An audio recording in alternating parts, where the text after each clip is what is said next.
ঠিক বাজে 12:30 আর সেই সময় মালঞ্চা গ্রামে আগুন লেগেছে। তোমরা ভিডিওটা ফুল দেখো, কারণ কি তোমরা এই ভিডিওর মধ্যে সবকিছু বুঝতে পারবে। এতটা পরিমাণে আগুন লেগেছে, বালতির জলে কোনো কিছু হচ্ছে না। তারপরে গ্রামের ছেলেরা অনেক কষ্ট করে মেশিন জোগাড় করে। এই 2 ঘন্টা ধরে আমরা বালতি দিয়ে জল ঢেলেছি, তারপরে আমরা মেশিনের জোগাড় করি। তোমরা হয়তো ভেবেছো যে মার্শাল কেন ইউজ করা হয়নি, হয়তো লাইনের কারণে আগুনটা লেগেছিল, তার কারণে আমরা লাইনটাকে বন্ধ করেছিলাম। মেন গল্পটা শোনো।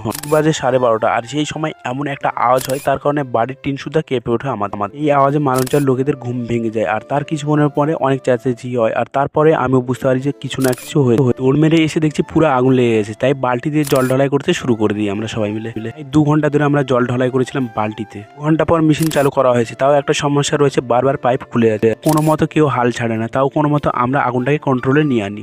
আপনি দেখছো অল্প জনে গ্রামে আগুনটা ধরেনি। সেই ট্যাঙ্কিটা যেটা রাত 12:30 দিয়ে বাস্ট করেছিল। আচ্ছা, একটাই রহস্য রয়েছে যে আগুনটা কিভাবে ধরেছে, আর এটা আমার কাছেও রহস্য।